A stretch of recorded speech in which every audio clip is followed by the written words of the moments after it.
السلام عليكم ورحمة الله وبركاته. إن الحمد لله نحمده ونستعينه ونستهديه ونستغفره ونعوذ بالله من شرور أنفسنا ومن سيئات أعمالنا. من يهده الله فلا مضل له ومن يضلله فلا هادي له. أشهد أن لا إله إلا الله وحده لا شريك له وأشهد أن محمدا عبده ورسوله. يا أيها الذين آمنوا اتقوا الله وقولوا قولا سديدا يصلح لكم أعمالكم ويغفر لكم ذنوبكم ومن يطع الله ورسوله فقد فاز فوزا عظيما. الحمد لله الذي بنعمته تتم الصالحات. ربنا آتنا من لدنك رحمة وهيئ لنا من أمرنا رشدا. اللهم آت نفسي تقواها وزكيها وأنت خير من زكاها أنت وليها ومولاها. Alhamdulillah, syukur pada Allah Azza wa Jalla kerana dengan rahmat dan juga limpah kurnia yang Allah Subhanahu wa Ta'ala berikan, dapat kita sama-sama berada dan berkumpul dalam majlis ilmu yang mulia pada pagi ini. Dan kita mohon pada Allah supaya Allah Ta'ala tambah dan limpahkan kepada kita rahmat dan juga barakah bila mana kita berada dan berkumpul dalam majlis yang mulia pada pagi ini, insya-Allah. Pertama sekali saya ucapkan terima kasih kepada pengurusi majlis dan juga AJK Masjid Al-Furqan Kampung Sentua kerana menjemput saya untuk menyampaikan kuliah subuh pada pagi ini. Dan ini kali pertama saya di masjid ni. Walaupun di kawasan ni saya ada kuliah, tapi kuliah di Masjid Binjal, Masjid Jami' Binjal. Kebiasaannya hari Khamis malam Jumaat. Dan saya duduk agak tak ramai sangat kuliah subuh pagi ni, rupanya ramai. Sebab ada banyak program pagi ni. Kuliah subuh di Masjid Binjal pun ada tokoh penceramah yang hebat juga, orang Arab lagi yang bercakap. Tapi Alhamdulillah ahli jemaah sekalian, Allah Ta'ala rahmati kita. Seperti mana yang dimaklumkan tadi, tajuk kuliah kita pada pagi ni ialah kekuatan zikir dalam kehidupan.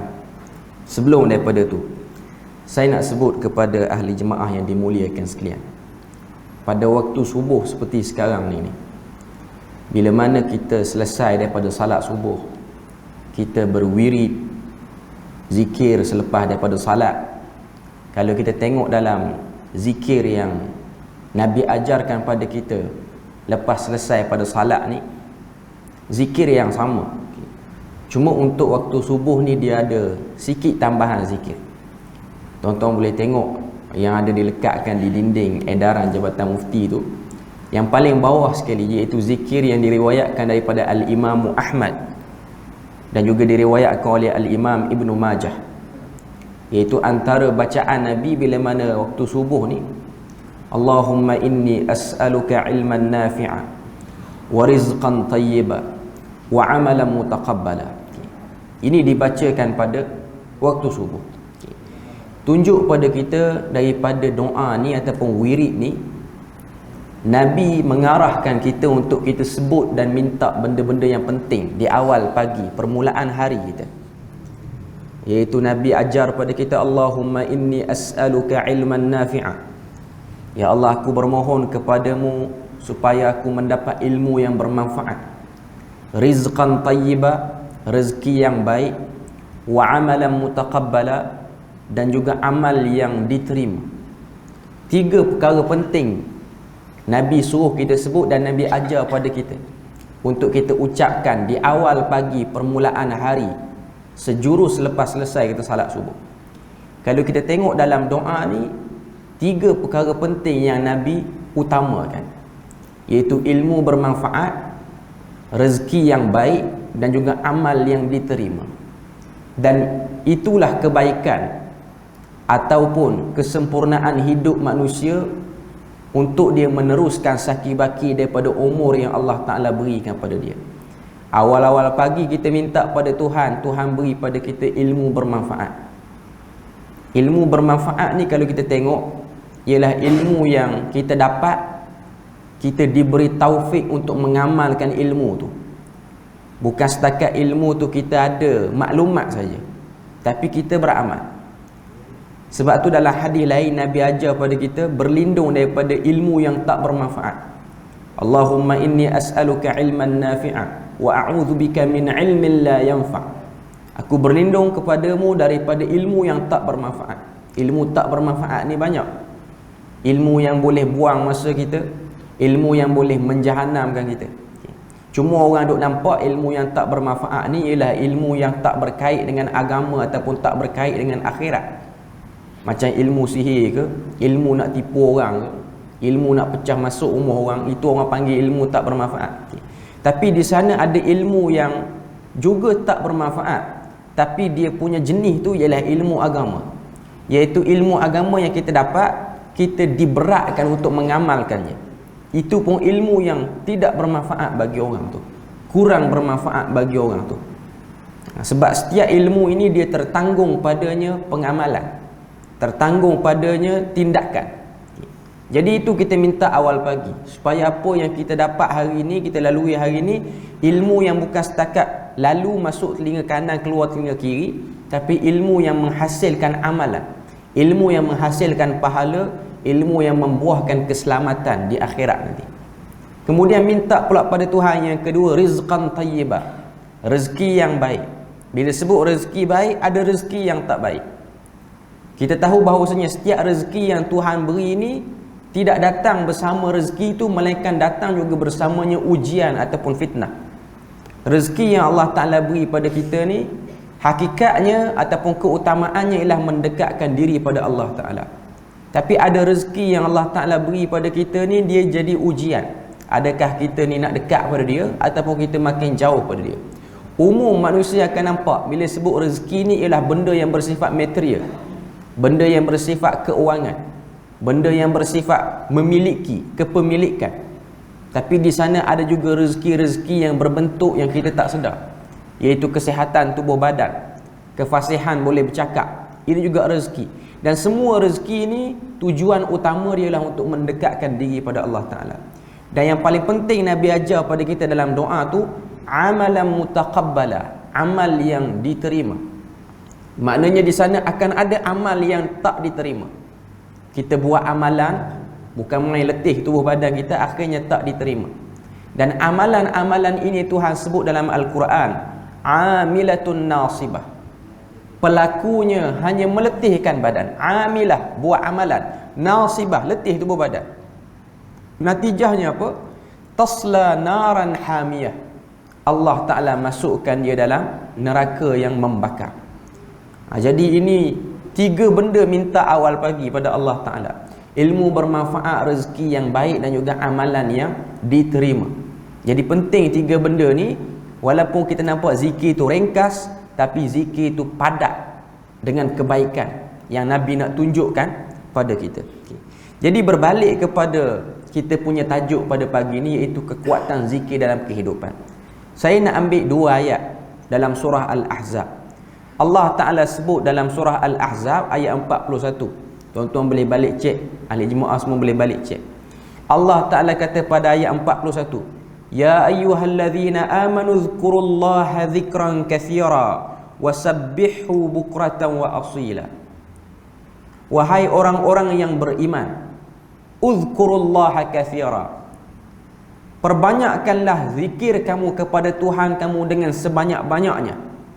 Wasabbihuhu bukratan wa asila, dan bertasbihlah kamu kepadanya pada waktu pagi dan juga pada waktu petang.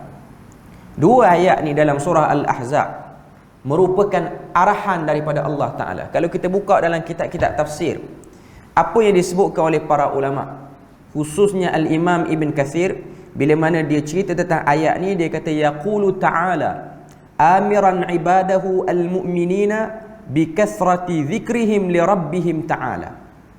Daripada ayat yang mulia ni Allah Ta'ala kata arahan kepada orang-orang yang beriman untuk memperbanyakkan zikirnya kepada Tuhannya. Sebab apa? Tuhan itu al-mun'imi alaihim bi anwa'in ni'am wa asnafil minan. Kerana Allah Ta'ala itu telah memberikan nikmat yang cukup banyak kepada hamba-Nya dan bermacam-macam jenis daripada jenis nikmat yang tak dapat dibilang. Itu antara sebab kita kena banyak berzikir kepada Allah Azza wa Jalla. Pertama sekali dalam ayat yang ke-41 tu Tuhan seru dengan seruan ya ayyuhallazina amanu, iaitu seruan ahlul iman. Allah Ta'ala seru ya ayyuhallazina amanu, wahai orang-orang yang beriman. Sebab apa? Sebab yang mudah melakukan arahan ni ialah orang yang beriman. Dan syarat untuk dapat manfaat daripada amalan ni ialah beriman. Kalau tak beriman tapi banyak berzikir, amalan tu tak beri apa-apa manfaat pada dia.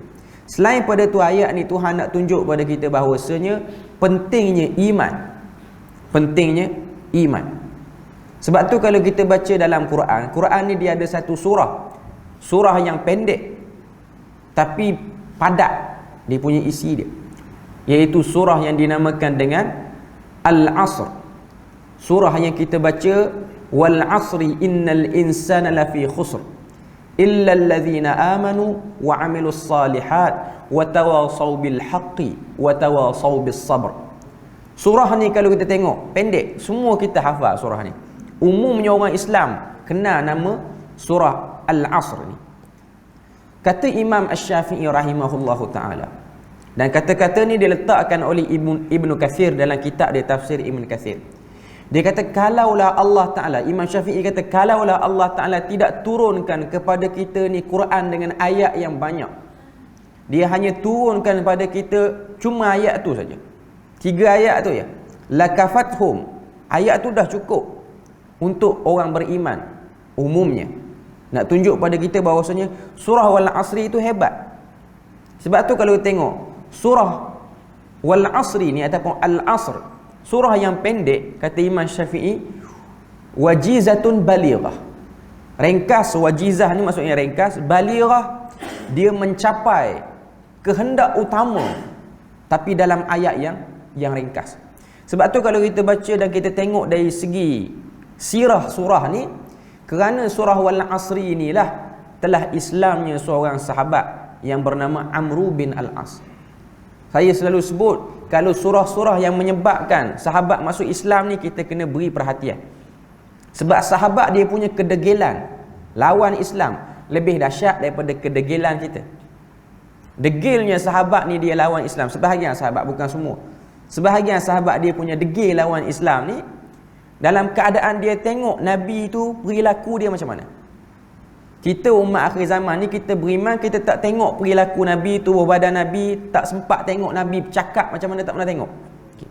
Tapi sahabat ni dia pernah tengok. Bahkan ada sahabat yang membesar sekali dengan Nabi, tapi dahsyatnya hati manusia ni kalau dia kerah, walaupun orang tu dah elok dah, kelakuan semua dah okey, tapi tetap juga lawan. Surah Wal Asri telah mengislamkan Amru bin Al-As. Yang mana kita tahu Amru bin Al-As ni bukan dia sahaja yang kuat lawan Nabi. Ayah dia pun Al-As bin Wa'il. Al-As bin Wa'il inilah yang telah menggelarkan Nabi dengan gelaran yang buruk. Dia panggil Nabi dengan gelaran Al-Abtar. Sehingga Quran highlight gelaran tu. Quran kata inna syani'aka huwal abtar. Quran jawab, abtar ni maksud dia apa? Abtar ni seorang lelaki yang tak kuat dari segi batinnya. Maknanya kalau kahwin payah dapat anak, kalau dapat anak pula mati semua. Dia kata pada Nabi, Muhammad ni abtar. Dapat anak lelaki, hidup tak lama meninggal. Tak macam keturunan dia yang lain ataupun kerabat dia yang lain. Dapat anak lelaki ramai.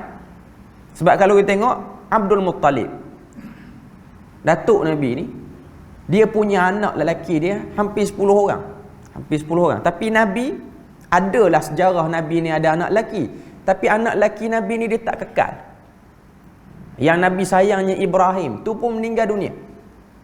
Para ulama sebut apa hikmah Allah Ta'ala matikan anak-anak Nabi ni.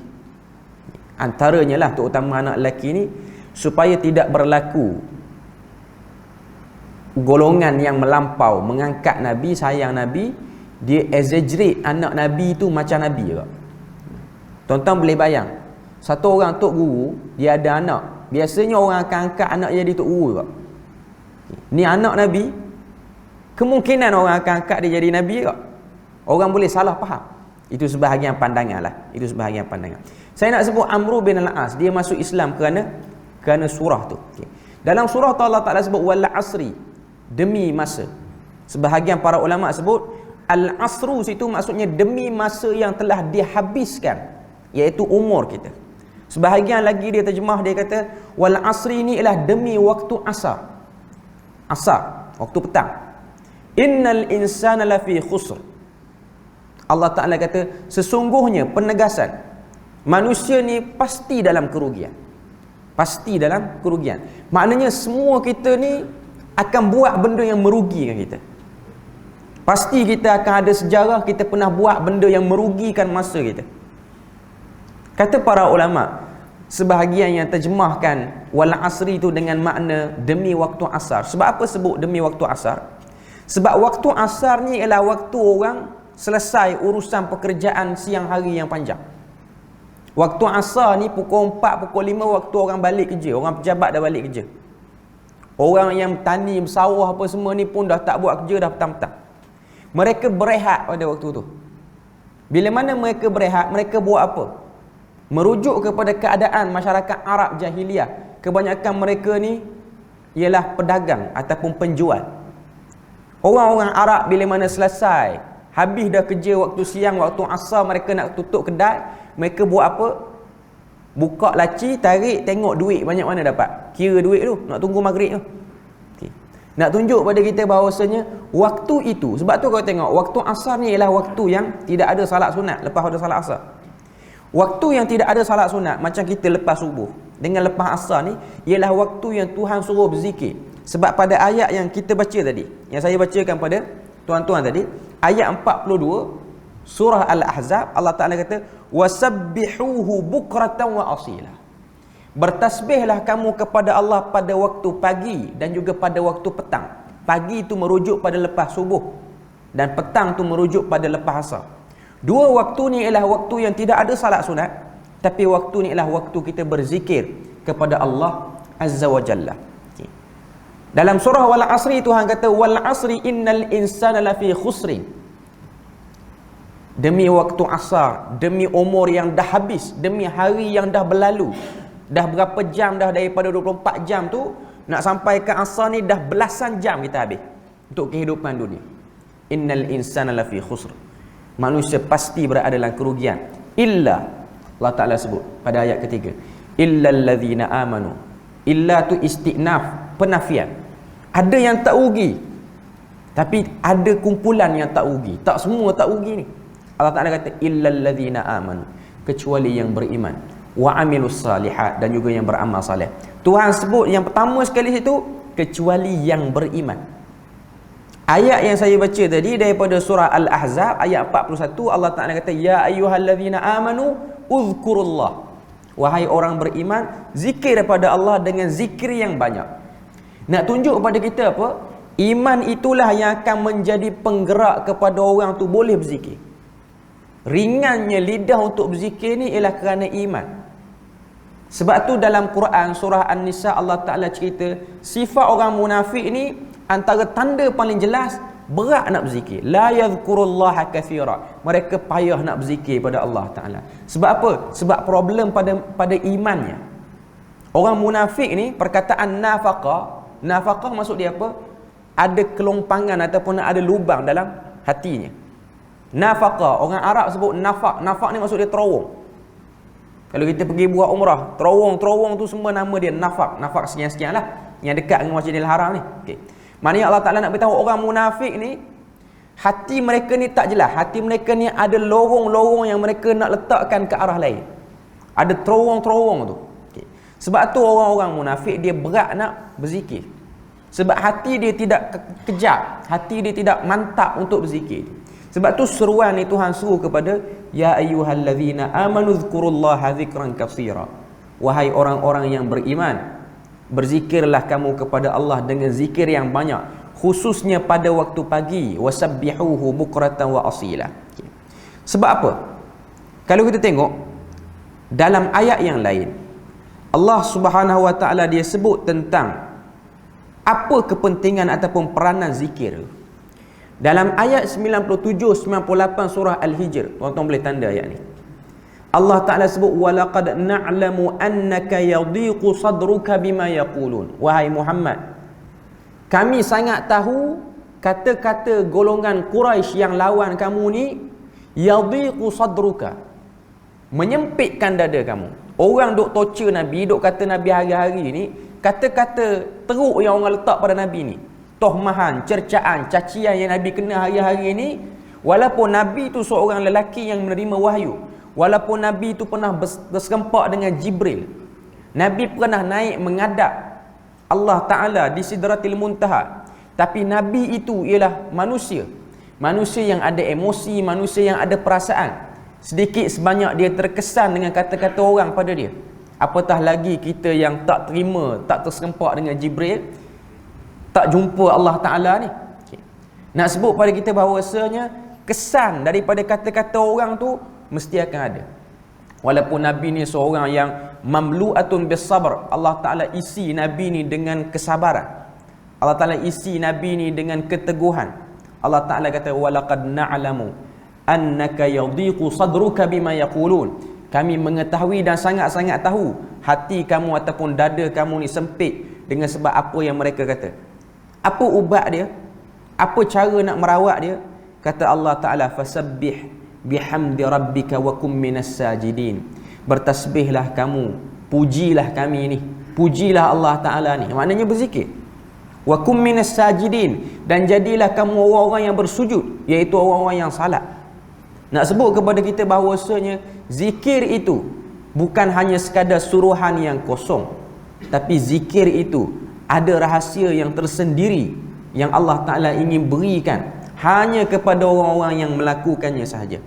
Dalam ayat yang lain Tuhan sebut, fasabbih bihamdi rabbika wa kum minas sajidin. Ayat 98 yang dah kita sebut tadi. Arahan pada Nabi, fasabbih bihamdi rabbik. Tasbihlah kamu dengan puji keesaan ataupun kemuliaan Tuhan kamu. Wa kun minas sajidin, dan jadilah kamu daripada orang-orang yang sujud. Dengan Nabi duk buat benda tu, maka Nabi pun jadi lega dengan apa yang orang duk tahmah pada Nabi. Sebab tu kalau kita tengok, selain daripada zikir ni, antara ibadah yang duduk rapat dengan zikir ialah salat. Sebab tu dalam salat ni dia ada zikir-zikir. Dalam rukuk kita, dalam sujud kita, kita ada tasbih. Kita ada bacaan-bacaan tertentu yang bersifat ulangan. Subhana rabbiyal a'la, subhana rabbiyal azim. Ini tasbih yang bersifat zikir. Dia ibadat yang duduk rapat, zikir dan salat.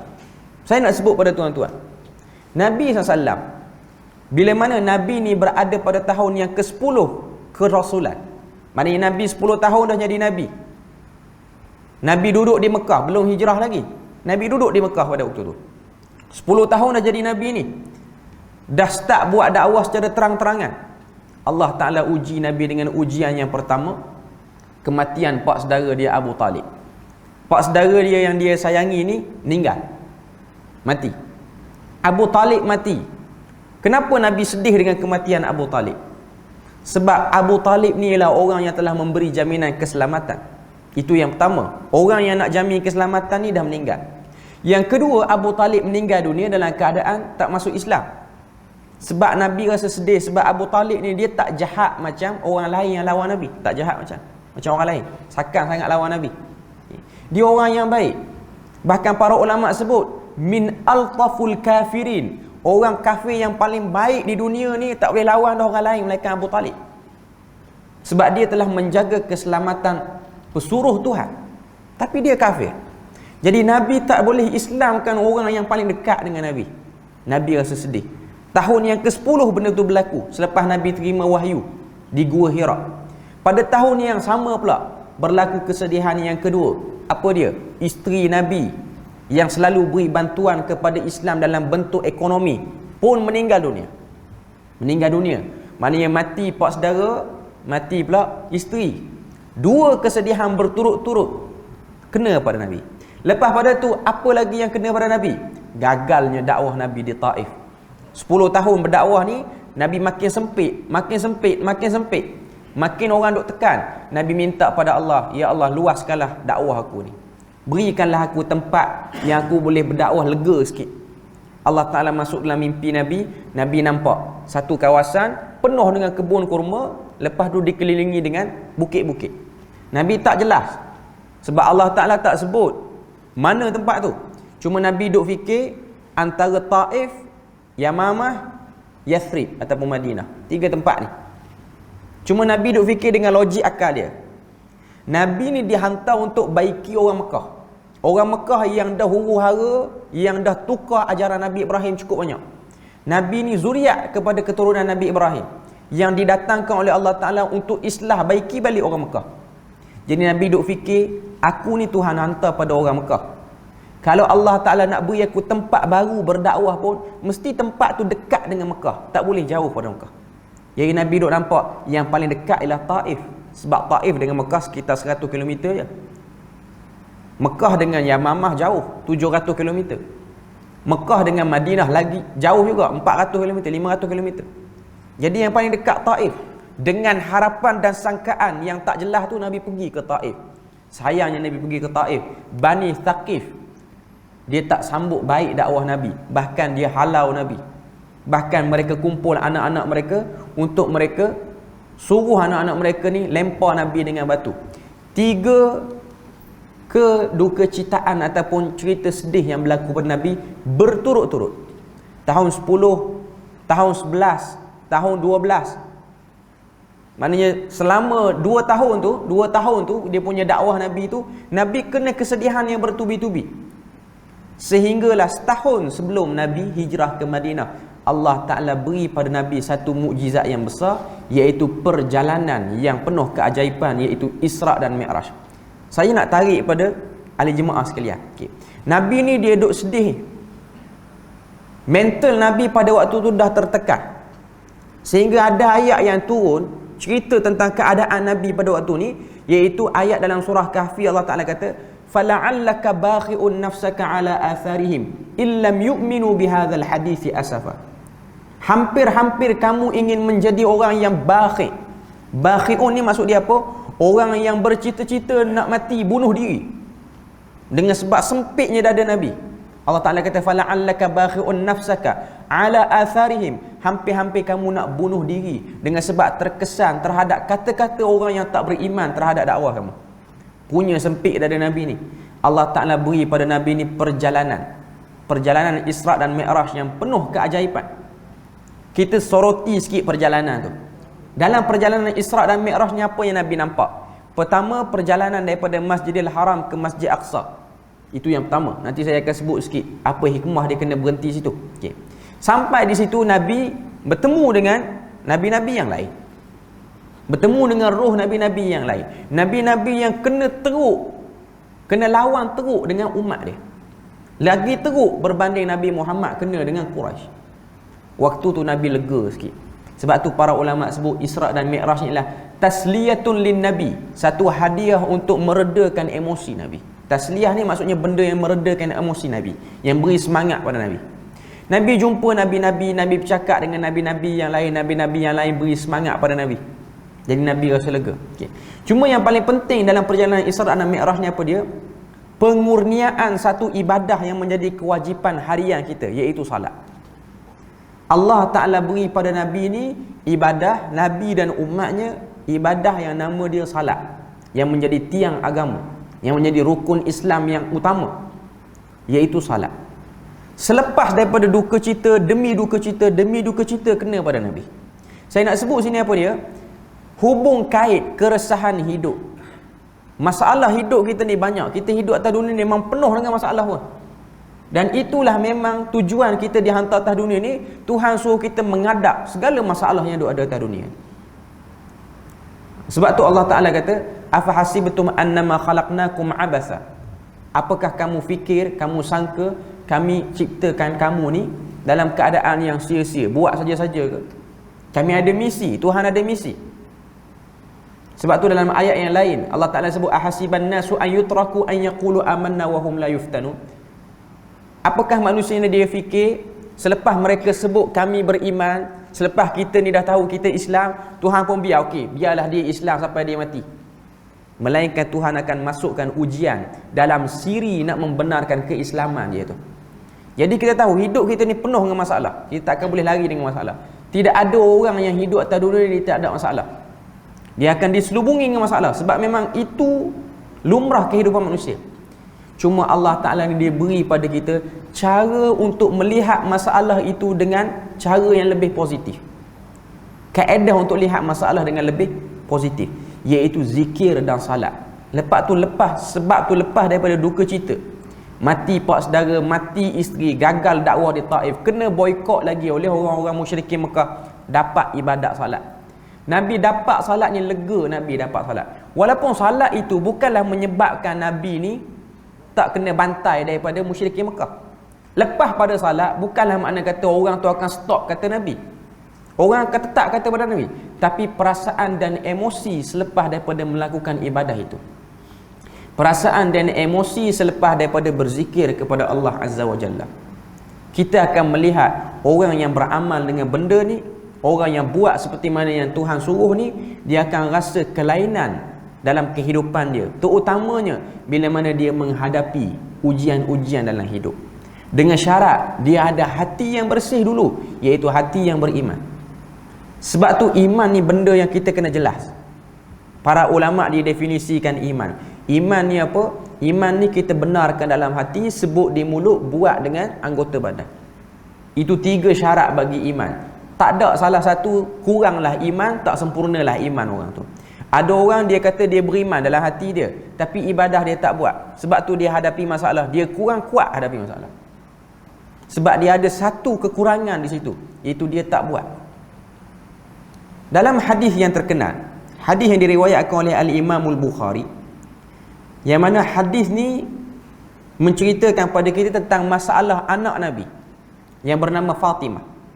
Fatimah radhiyallahu anha, anak Nabi yang mulia ni, dia ni seorang perempuan, seorang isteri kepada seorang sahabat yang bernama Ali bin Abi Talib. Kita kenal dia ni. Okay. Ali bin Abi Talib dan Fatimah ni pasangan suami isteri. Okay. Jadi Fatimah radhiyallahu anha ni, dia seorang perempuan yang multitasking macam orang perempuan lain lah. Dia sibuk juga dengan ilmu, dia sibuk juga dengan menguruskan rumah tangga dia, sehingga dia jadi letih, mood dia terganggu dengan sebab banyaknya urusan rumah tangga ni. Okay. Jadi Ali bin Abi Talib ni kesian tengok isteri dia ni banyak sangat buat kerja, sehingga kadang-kadang mood berubah. Maknanya perasaan tu ada hari okey, ada hari tak okey, dengan sebab orang kata peletihnya menghadapi macam-macam urusan dalam dunia ni. Okay.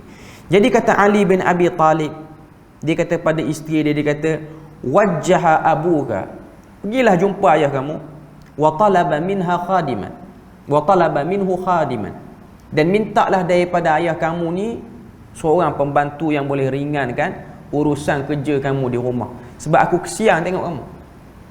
Aku kesian tengok kamu. Okay. Sebab pada waktu tu Nabi bawa balik pada peperangan, dan Nabi pun dapat tawanan perang.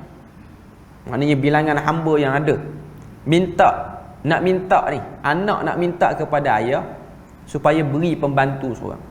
Dan Nabi ni dengan Fatimah, Nabi cukup sayang dengan Fatimah. Banyak riwayat menunjukkan macam mana Nabi tunjukkan kasih sayang yang luar biasa kepada Fatimah. Okay. Bila mana Fatimah mari jumpa Nabi, riwayat tu sebut wa talaba minhu khadiman wa wajjahaha wa zawjaha aliyan. Maknanya dia pergi tu dengan arahan ataupun dengan cadangan daripada suami dia, Ali bin Abi Talib, minta khadim, minta orang kata apa, pembantu. Okay.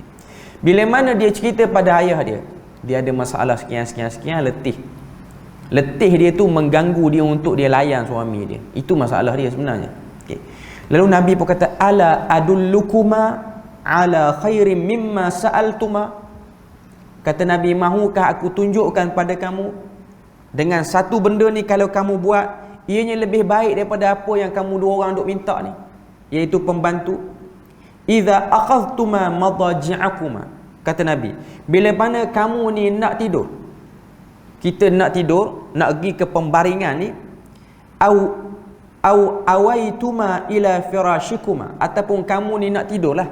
Maknanya Nabi guna macam banyak bahasa. Nabi kata kalau kamu nak baring ataupun kamu nak tidur, fasabbiha 33, bertasbihlah kamu dengan 33 kali. Wahmidan 33, dan bertahmidlah kamu dengan 33 kali.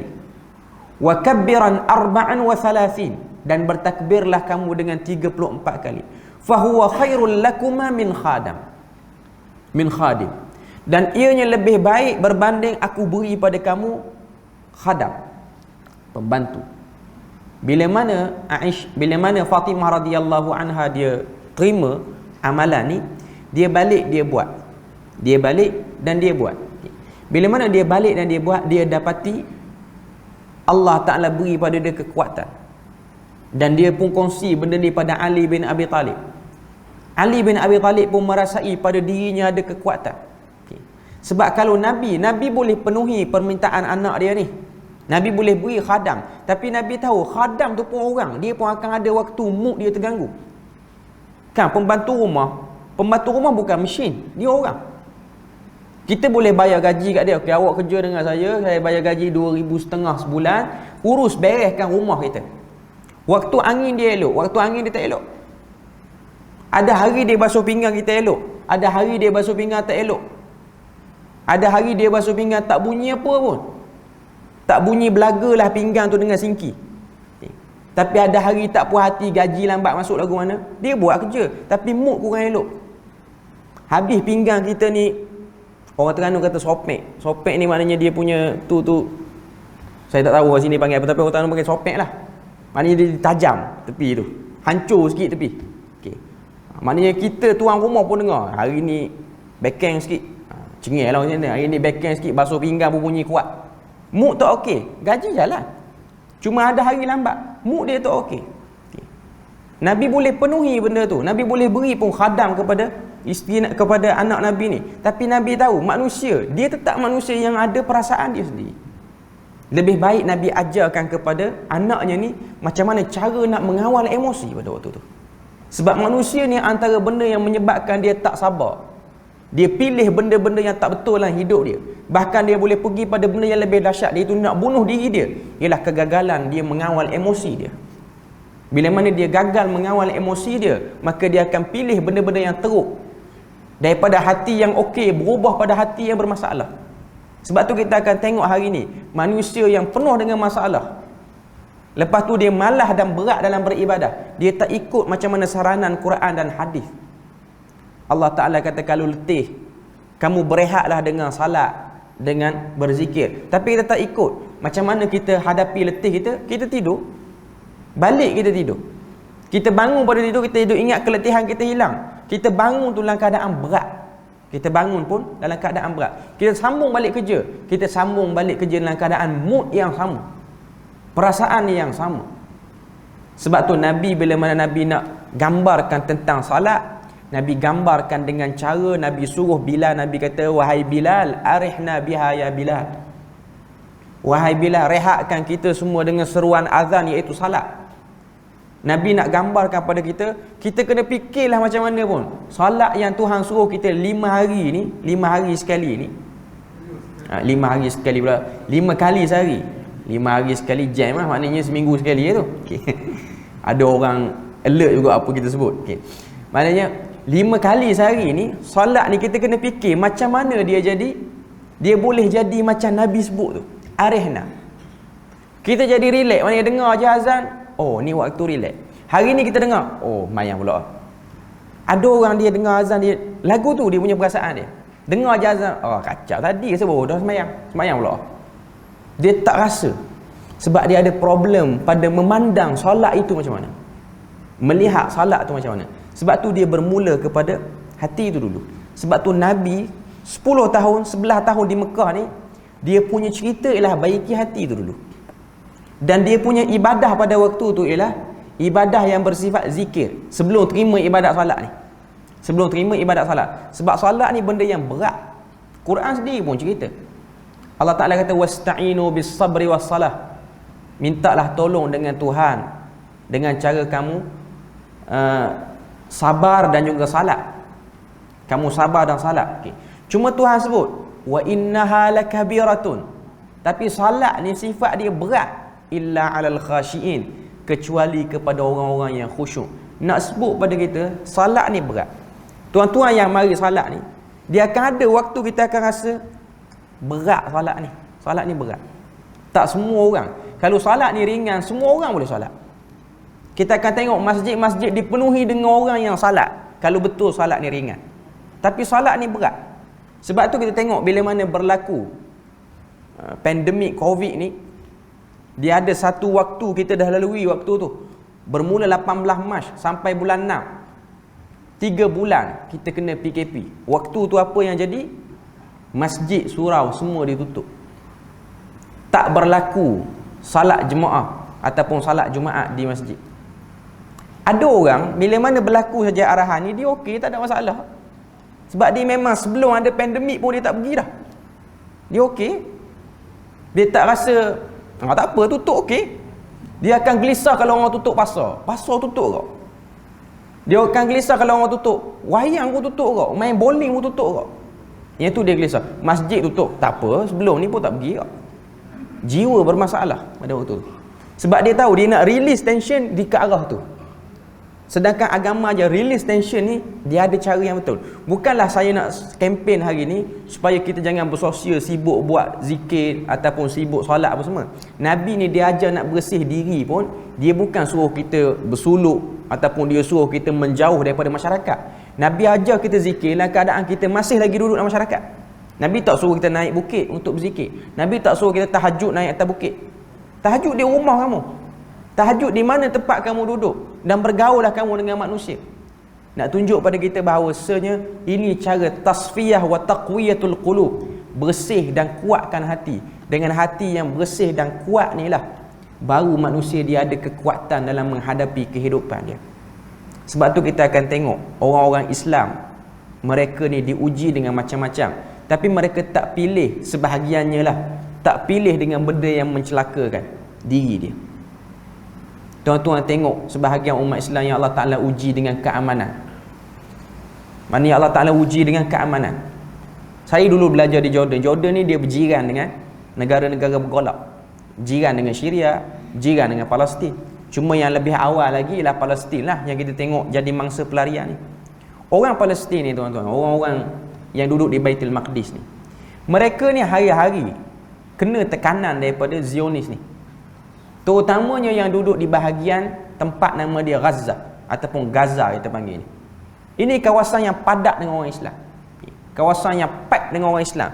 Maknanya kalau Zionis nak halakan peluru berpandu di kawasan Gaza yang pack tu, dia letak mana-mana saja peluru, mesti akan ada orang mati sebab kawasan tu pack dengan manusia. Cuma saya nak sebut, dalam keadaan Gaza ni dia punya fasiliti tak banyak. Dia punya, orang kata apa, kecantikan bandar dia tak macam kita lah, negara kita ni. Fasiliti bandar tu, rakyat dia tak dapat semoden kita.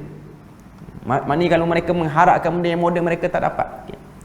Tapi mereka boleh bertahan hidup walaupun hari-hari mereka duduk dalam keadaan ditekan oleh Zionis ni.